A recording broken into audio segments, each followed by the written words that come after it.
الحمد لله نحمده ونستعينه ونستغفره ونؤمن به ونتوكل عليه ونعوذ بالله من شرور أنفسنا ومن سيئات أعمالنا من يهده الله فلا مضل له ومن يضلله فلا هادي له ونشهد أن لا إله إلا الله وحده لا شريك له ونشهد أن سيدنا وحبيبنا ومولانا محمدا عبده ورسوله صلى الله تعالى عليه وعلى آله وأصحابه وبارك وسلم تسليما كثيرا كثيرا.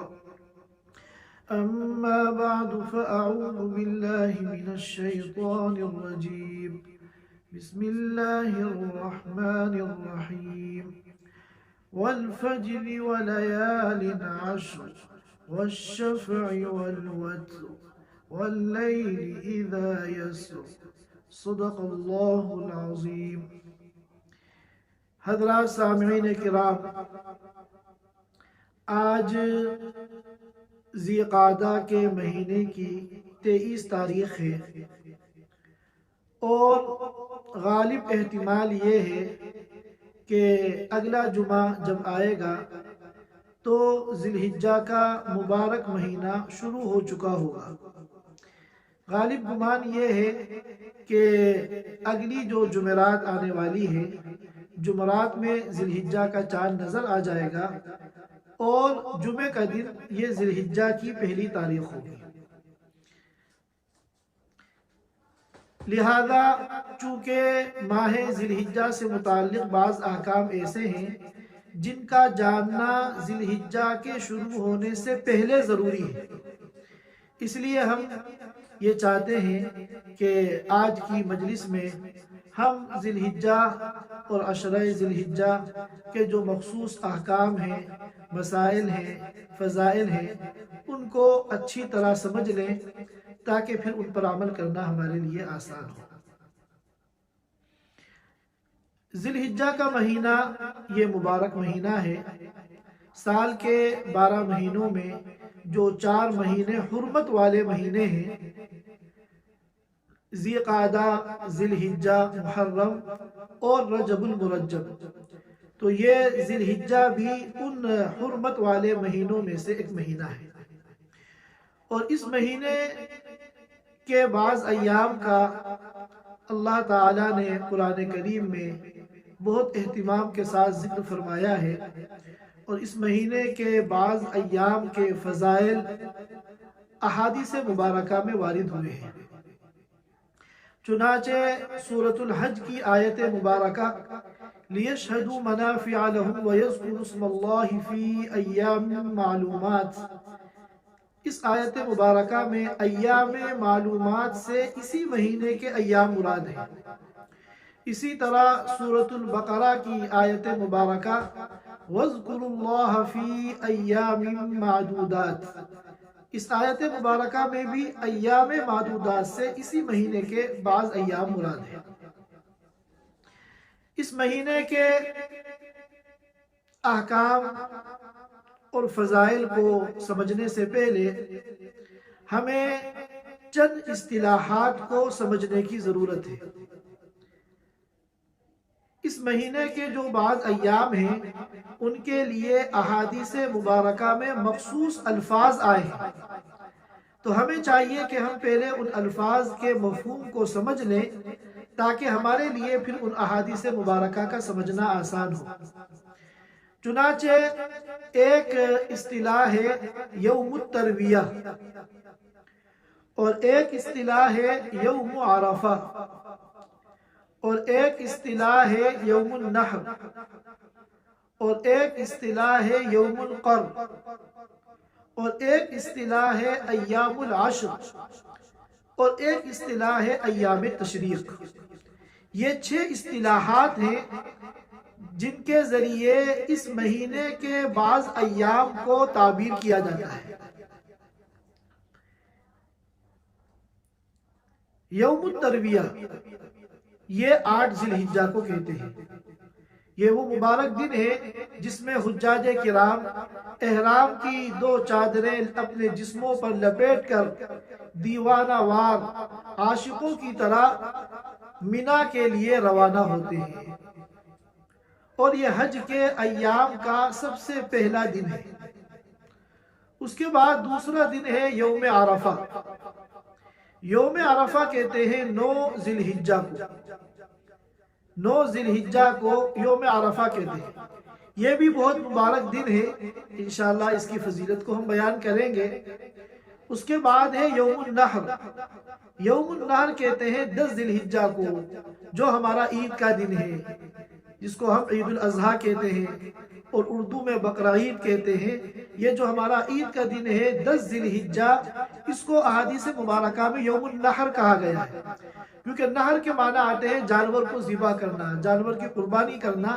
تو چونکہ اس دن اہل اسلام اپنی اپنی قربانی کے جانور کو ذبح کرتے ہیں، اس لیے اس کو یوم النحر کہا جاتا ہے۔ اس کے بعد ہے یوم القر۔ یوم القر کہتے ہیں 11 ذی الحجہ کو، اور ایک لفظ جو احادیث مبارکہ میں ہے وہ ہے ایام العشر۔ ایام العشر کہتے ہیں ذی الحجہ کے پہلے عشرے کو، ذی الحجہ کے جو پہلے 10 دن ہیں، ذی الحجہ کا جو پہلا عشرہ ہے اسے ایام العشر کہتے ہیں۔ اور ایک لفظ آتا ہے ایام التشریق۔ ایام التشریق کہتے ہیں 11، 12 اور 13 ذی الحجہ، 11، 12 اور 13 ذی الحجہ۔ یہ 6 اصطلاحات ہیں جو ہر مسلمان کو معلوم ہونی چاہیے کہ ہمارے دین میں، ہماری شریعت میں، احادیث مبارکہ میں یوم الترویہ کا لفظ آ رہا ہے بار بار۔ تو یوم الترویہ کیا ہے؟ یوم عرفہ کیا ہے؟ یوم النحر کیا ہے؟ یوم القر کیا ہے؟ ایام العشر کیا ہے؟ ایام تشریق کیا ہے؟ تو یہ بات اب حضرات کے سامنے آ گئی۔ یوم الترویہ یہ 8 ذی الحجہ ہے، یوم عرفہ یہ 9 ذی الحجہ ہے، یوم النحر یہ 10 ذی الحجہ ہے جو عید کا دن ہے، یوم القر یہ 11 ذی الحجہ ہے، اور ایام العشر یہ ذی الحجہ کا پہلا عشرہ ہے، شروع کے 10 دن ہے، اور ایام تشریق۔ ایام تشریق کیا ہے؟ 11، 12 اور 13 ذی الحجہ۔ ان اصطلاحات کو جاننے کے بعد اب ہمیں ہر ایک کی فضیلت کو جاننے کی ضرورت ہے۔ یوم الترویہ کے بارے میں نے آپ کو بتا دیا کہ 8 ذی الحجہ کو یوم الترویہ کہتے ہیں، اور یہ وہ مبارک دن ہے جس دن حج کی ابتدا ہوتی ہے۔ مکہ مکرمہ کے اندر مقیم حجاج کرام جو حج کے ارادے سے آئے ہوئے ہیں، وہ 8 ذی الحجہ میں احرام باندھ کر حج کے لیے مینا کی طرف روانہ ہوتے ہیں، اور 9 ذی الحجہ یہ یوم عرفہ ہے۔ یہ بڑا مبارک دن ہے کیونکہ اس دن وقوف عرفہ ہوتا ہے، یہی یوم الحج الاکبر ہے، اور حج کا سب سے جو عظیم رکن ہے، اس رکن کی ادائیگی اس دن ہوتی ہے۔ اس دن روزہ رکھنا بھی مسنون ہے۔ اللہ کے رسول صلی اللہ علیہ وسلم نے یوم عرفہ کے روزے کے بارے میں فرمایا کہ یہ 2 سال کے گناہوں کا کفارہ ہے، ایک پچھلا سال اور ایک آنے والا سال۔ ان 2 سالوں کے جو گناہ ہیں ان کا کفارہ ہے یوم عرفہ کا روزہ۔ اور ایک حدیث میں آتا ہے کہ اللہ کے رسول صلی اللہ علیہ وسلم نے فرمایا کہ عرفہ کا جو دن ہے سال کے تمام ایام میں سب سے زیادہ جس دن اللہ تعالیٰ اپنے بندوں کو جہنم سے آزاد فرماتے ہیں وہ عرفے کا دن ہے۔ یہ وہ دن ہے جس میں سب سے زیادہ، سب سے بڑی تعداد میں، سب سے بڑی کوانٹٹی میں اللہ تعالیٰ اپنے بندوں کو جہنم سے آزاد کرتے ہیں۔ اور ایک حدیث میں آتا ہے کہ آپ صلی اللہ علیہ وسلم نے فرمایا کہ اس دن شیطان بڑا کمزور، بڑا لاغر اور بڑا بدحواس مارا پھرتا ہے، پریشان حال، کیونکہ اس کی ساری محنتوں پہ آج پانی پھر جاتا ہے۔ اللہ تعالیٰ نے مغفرت کے دروازے کھول دیے ہیں، اور حجاج کرام عرفہ کے میدان میں احرام کی 2 چادریں لپیٹ کر عاشقوں کی طرح پراگندہ حال پراگندہ بال اللہ تعالیٰ کے سامنے ہاتھ اٹھائے ہوئے ہیں، اور رو رو کے گڑ گڑا کے اللہ تعالیٰ سے معافی مانگ رہے ہیں، توبہ کر رہے ہیں۔ کسی کے 50 سال کے گناہ ہیں، کسی کے 60 سال کے گناہ ہیں، کسی کے 70 سال کے گناہ ہیں، کسی کی 80 سالہ زندگی گناہوں میں ڈوبی ہوئی ہے، اور وہ وہاں کھڑے ہو کر اللہ کے سامنے توبہ کر رہا ہے، اور اللہ تعالیٰ مغفرت کے پروانے تقسیم کر رہے ہیں، اور اتنی بڑی تعداد میں لوگوں کو جہنم سے آزاد کر رہے ہیں کہ سال میں کسی اور دن کے اندر اتنی بڑی تعداد میں لوگوں کو جہنم سے آزادی نہیں ملتی۔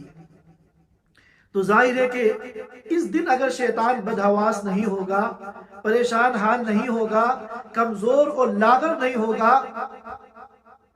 اور انسانی اصطلاح میں اگر کہیں تو اس کا بلڈ پریشر آج اگر لو نہیں ہوگا تو کس دن ہوگا؟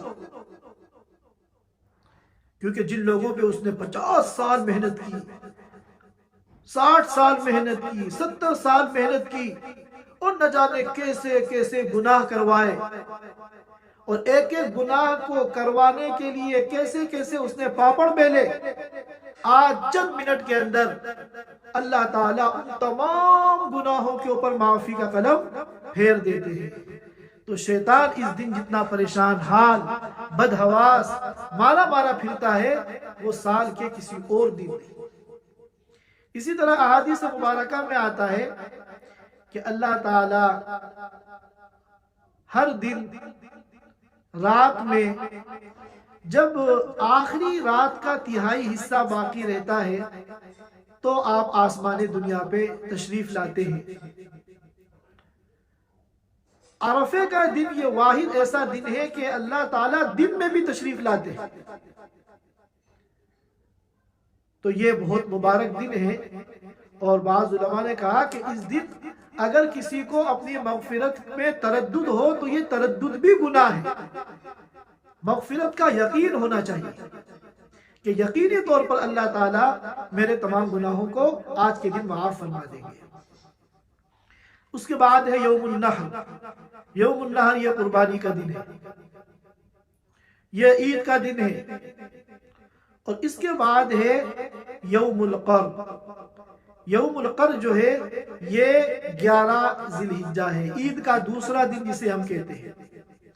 ان ایام کے بارے میں ایک حدیث ہے جس کو امام ابو داؤد نے اپنی سنن میں نقل کیا ہے، حاکم نے مستدرک میں نقل کیا ہے، امام احمد بن حنبل نے اپنی مسند کے اندر نقل کیا ہے کہ اللہ کے رسول صلی اللہ علیہ وسلم نے فرمایا ان اعظم الایام عند اللہ تعالی یوم النحر ثم یوم القر، کہ تمام ایام میں، تمام دنوں میں اللہ کے نزدیک سب سے زیادہ عظمت والا، فضیلت والا، برکت والا دن وہ یوم النحر ہے، عید کا دن ہے۔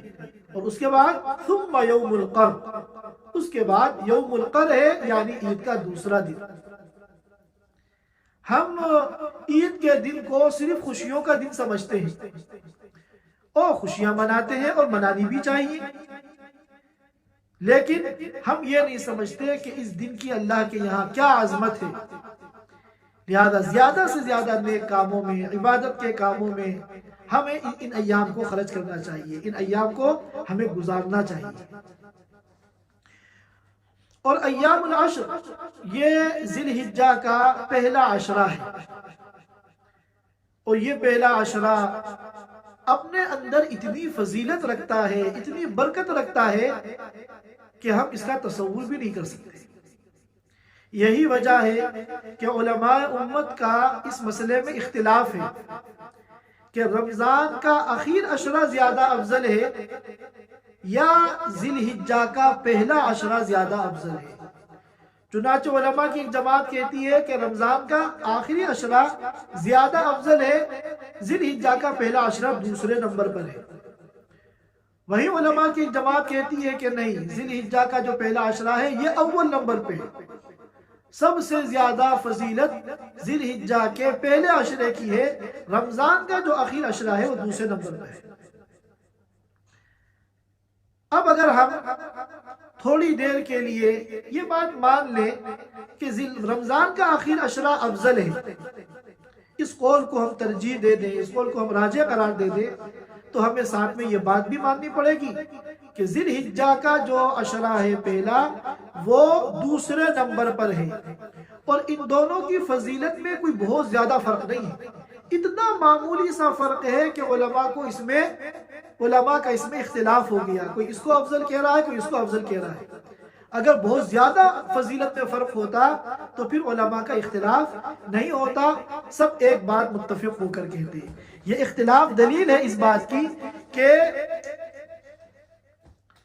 دونوں میں فضیلت کے اعتبار سے بہت معمولی سا فرق ہے، لیکن افسوس یہ ہے کہ ہم لوگ رمضان کے آخر عشرے میں تو ٹوٹی پھوٹی اپنی کوشش کرتے ہیں، عبادت کی، تلاوت کی، ذکر کی، دعاؤں کی، مسجدیں ہمیں بھری ہوئی نظر آتی ہیں، گھروں میں بھی ایک ماحول ہوتا ہے، خواتین مصلوں پہ بیٹھی ہیں، نوافل پڑھ رہی ہیں، تلاوت کر رہی ہیں، دعائیں مانگ رہی ہیں، دن بھر ہم روزہ رکھ رہے ہیں، تراویح ہو رہی ہے، قیام اللیل بھی پڑھ رہے ہیں، خاص طور پہ آخر عشرے میں۔ لیکن ذی الحجہ کا جو پہلا عشرہ ہے، جو فضیلت میں اگر رمضان نہیں ہے تو رمضان سے کم بھی نہیں ہے، اس کو آپ منی رمضان کہہ سکتے ہیں، ہم لوگ اسے بالکل عام دنوں کی طرح گزار دیتے ہیں، ہمارے دل میں اس کی کوئی خاص فضیلت، کوئی خاص اہمیت نہیں ہے، حالانکہ اللہ کے رسول صلی اللہ علیہ وسلم فرماتے ہیں کہ ان ایام میں ذی الحجہ کے پہلے عشرے میں جو بھی بندہ نیکی کرتا ہے، کوئی نیک عمل کرتا ہے، ثواب کا کام کرتا ہے، وہ اللہ تعالیٰ کو دیگر ایام کی نیکیوں سے زیادہ پسندیدہ ہے۔ ان 10 دنوں میں جو نیک کام اللہ تعالیٰ کو محبوب ہیں اور پسندیدہ ہیں، وہ سال کے دیگر ایام کے نیک اعمال نہیں ہیں۔ اور ایک حدیث میں آتا ہے کہ اللہ کے رسول صلی اللہ علیہ وسلم نے فرمایا کہ افضل ایام الدنیا ایام العشر، سال کے تمام ایام میں سب سے زیادہ فضیلت والے دن وہ ایام العشر ہیں، اور ایام العشر کے بارے میں وضاحت کر چکا ہوں۔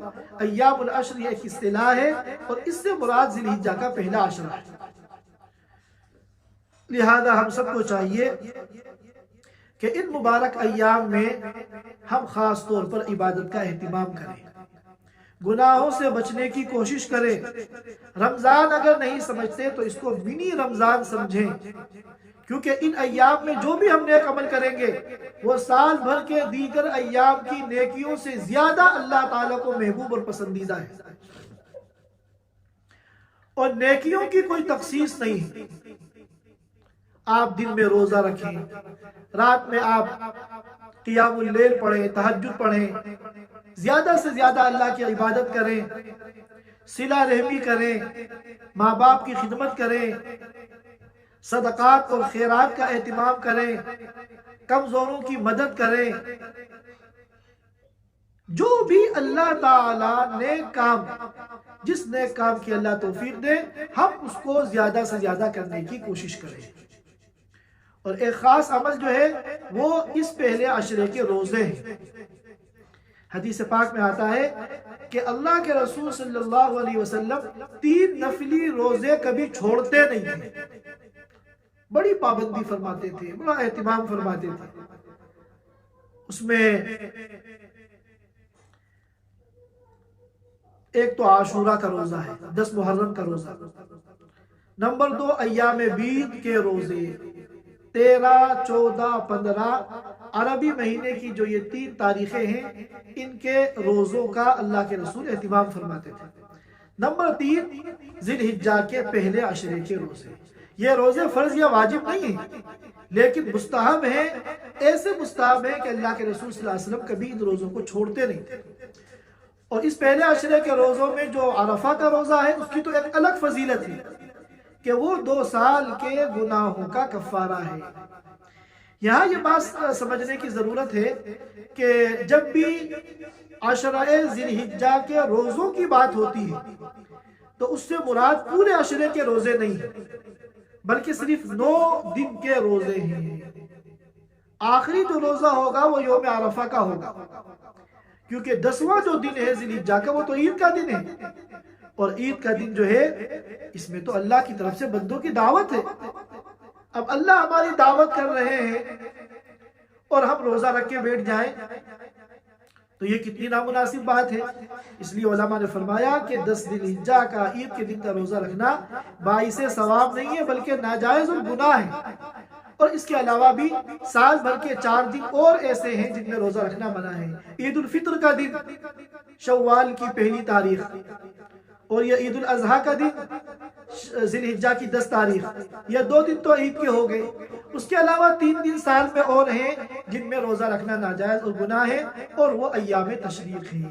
11، 12، 13 ذی الحجہ، ان 3 دنوں میں بھی روزہ رکھنا منع ہے۔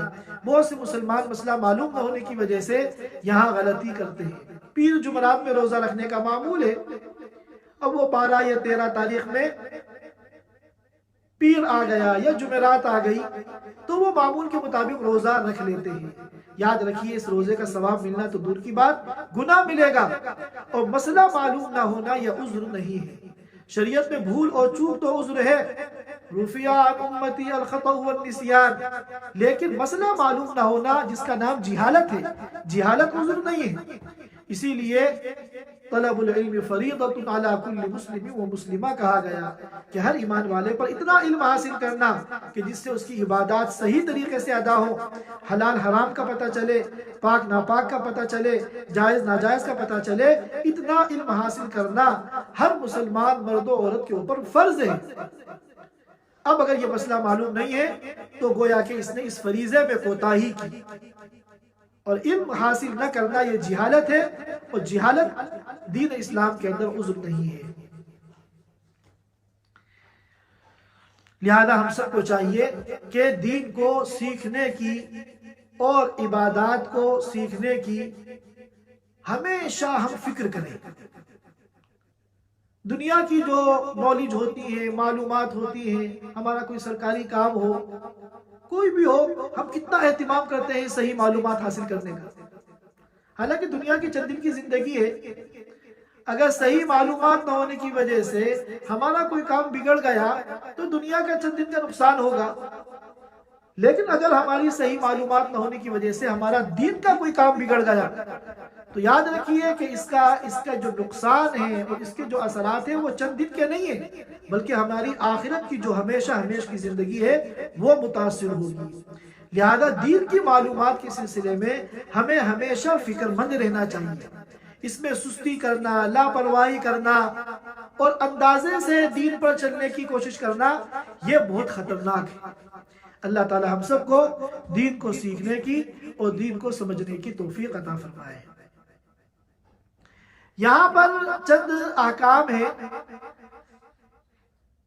جن کو ہمیں سمجھنا ہے، اور ان احکام سے پہلے ایام تشریق کے بارے میں ہمیں سمجھنا ہے کہ یہ جو ایام تشریق ہے یہ بھی بہت مبارک ایام ہے۔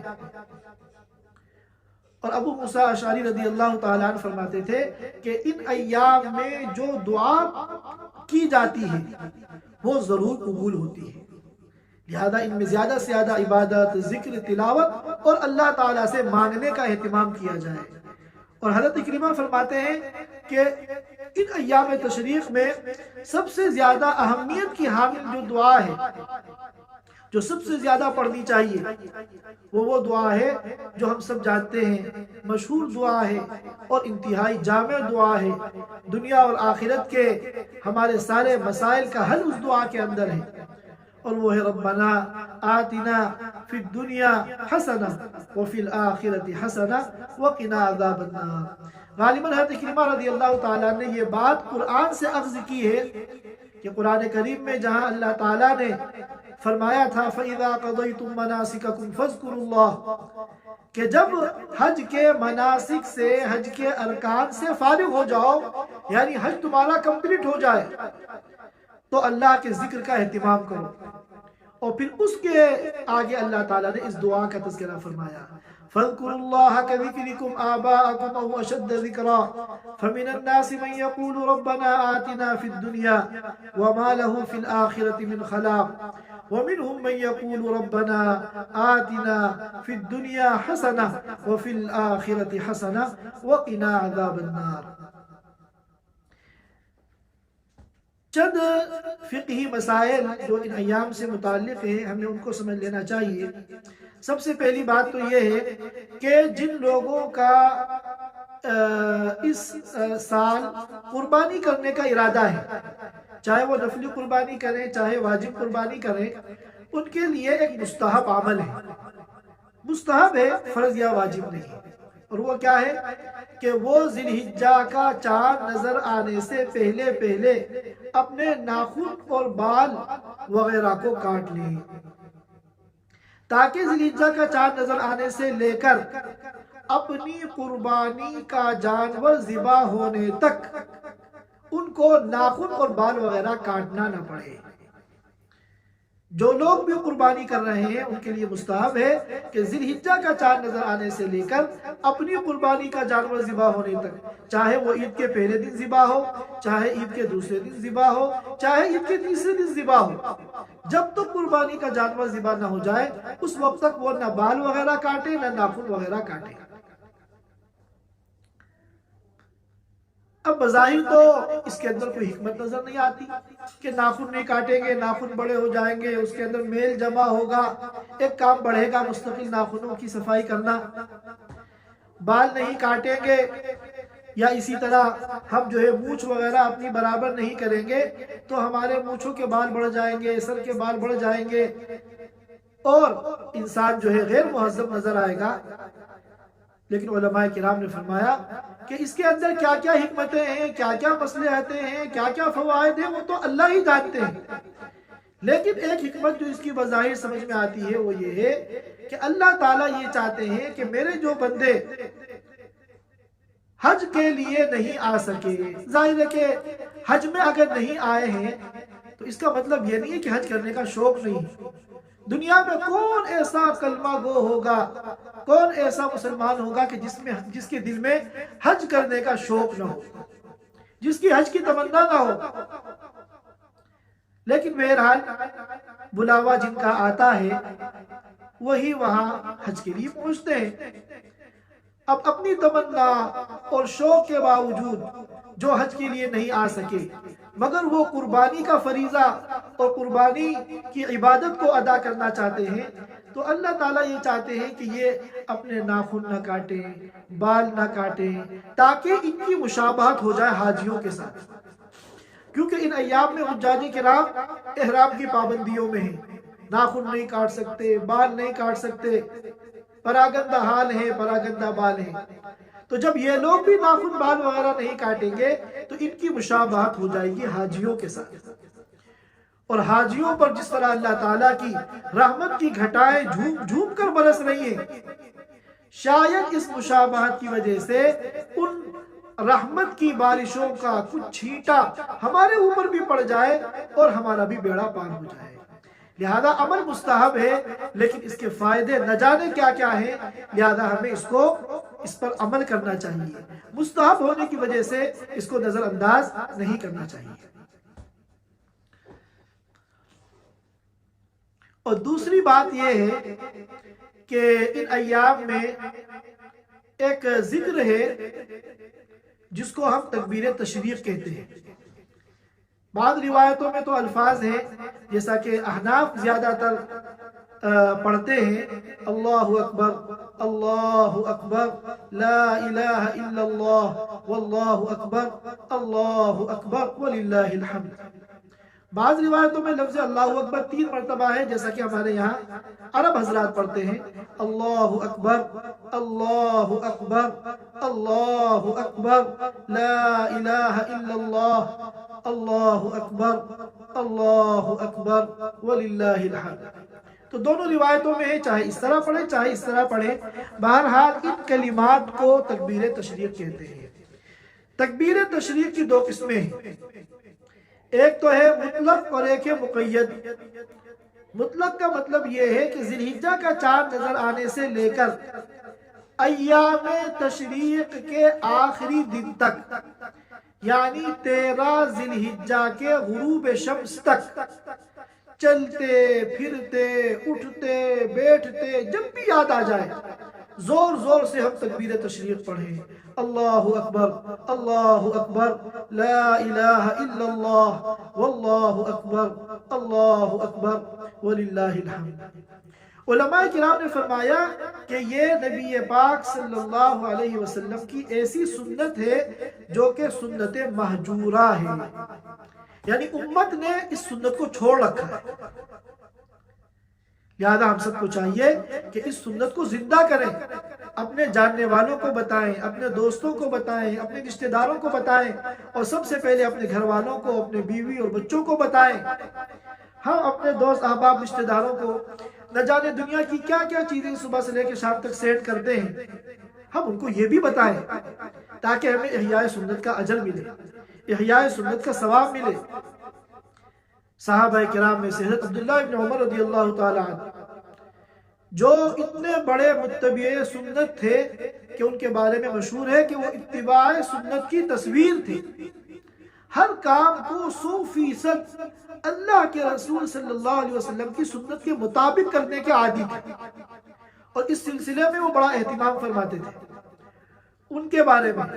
اور اسی طرح حضرت ابو ہریرہ رضی اللہ تعالی عنہ جو تمام جماعت صحابہ میں سب سے زیادہ احادیث روایت کرنے والے ہیں، ان دونوں جلیل القدر صحابیوں کے بارے میں روایتوں میں آتا ہے کہ وہ ان ایام میں جب بازاروں میں نکلتے تھے تو زور زور سے تکبیر تشریق پڑھتے تھے، اللہ اکبر اللہ اکبر لا الہ الا اللہ واللہ اکبر اللہ اکبر وللہ الحمد۔ اور جب بازار والے، دکاندار، تجار اور خرید و فروخت کرنے والے جب ان کی زبان سے تکبیر سنتے تھے تو وہ لوگ بھی زور زور سے تکبیر کہنا شروع کر دیتے تھے، یہاں تک کہ پورے پورے بازار تکبیر تشریق کی صداؤں سے گونج جاتے تھے۔ لہذا ہم لوگ اس کا بھی اہتمام کریں۔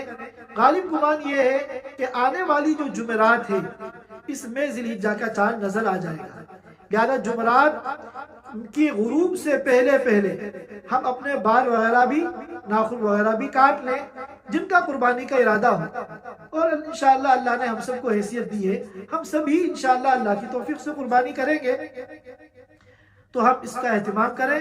اور پھر جب ذی الحجہ کا چاند نظر آ جائے اور ذی الحجہ شروع ہو جائے تو ہم چلتے پھرتے اٹھتے بیٹھتے، گھر میں داخل ہوتے ہوئے، گاڑی میں بیٹھتے ہوئے، گاڑی سے اترتے ہوئے، جہاں بھی ہمیں موقع ملے ہم زور زور سے پڑھیں تاکہ ہمارے گھر والے بھی سنیں، ان کو بھی پڑھنے کی توفیق ہو، ہمارے بچے بھی سنیں، ان کو بھی پڑھنے کی توفیق ہو۔